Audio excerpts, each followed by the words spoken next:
Finance Minister Lim Guan Eng has unveiled the Pakatan Harapan government's maiden budget with an allocation of 314.6 billion ringgit. This as Putrajaya tackles shrinking revenue and 1 trillion ringgit of liabilities inherited in its attempt to bring the economy back on track and enable Malaysia to regain its status as an Asian tiger.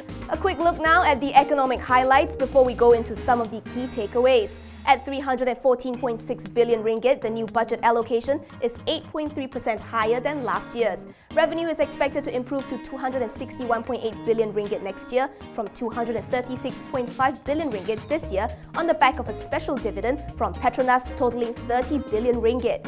Fiscal deficit, which is expected to expand to 3.7% of GDP this year, is seen easing to 3.4% in 2019. The government will also cut subsidies and social assistance from 28.1 billion ringgit this year to 22.3 billion ringgit in 2019. It expects the economy to grow by 4.8% in 2018 and 4.9% in 2019. Inflation should range from 1.5% to 2.5% this year. It is expected to pick up to 2.5% to 3.5% in 2019.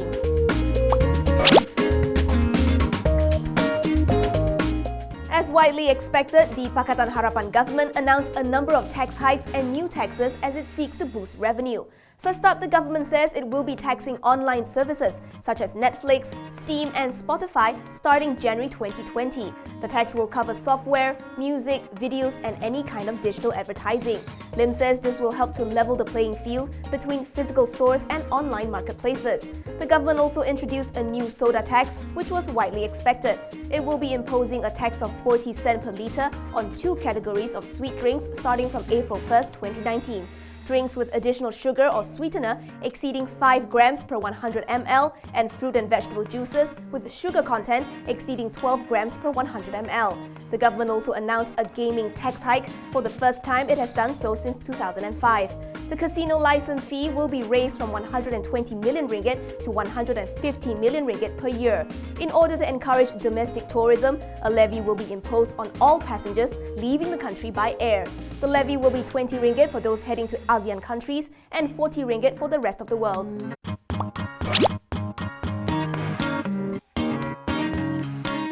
Malaysians will be able to file for separate tax relief for EPF contributions and life insurance premiums or takaful starting next year. EPF contributions will be tax deductible up to a max of 4,000 ringgit and takaful or life insurance premiums at 3,000 ringgit. Meanwhile, Putrajaya is also freezing toll hikes on all city highways.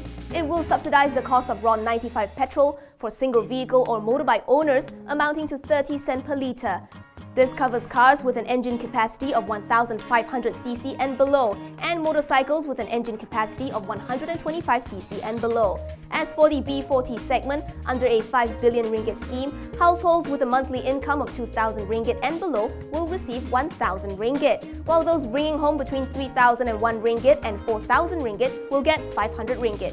Each child aged 18 years and below will receive 120 ringgit. The B40 will also be covered by a 2 billion ringgit National Health Protection Fund, which will provide free coverage on 4 critical illnesses at up to 8,000 ringgit for treatment. It will also cover income replacement during 14 days of hospitalization at 50 ringgit per day. Meanwhile, the minimum wage will be increased to 1,100 ringgit.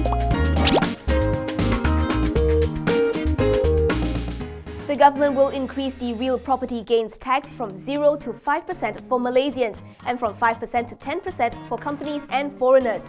In order to encourage first-time home buyers, a fund amounting to 1 billion ringgit will be set up by Bank Negara to help them purchase affordable homes priced up to 150,000 ringgit. Stamp duty for properties priced over 1 million ringgit will be increased from 3% to 4%. However, first-time buyers will get an exemption on stamp duty for properties priced between 300,000 ringgit and 1 million ringgit. In a break from the norm, the government is looking to allow property crowdfunding. Overseen by the Securities Commission, this, for example, will allow buyers to purchase 20% of the property, while 80% would be financed by investors seeking investment returns.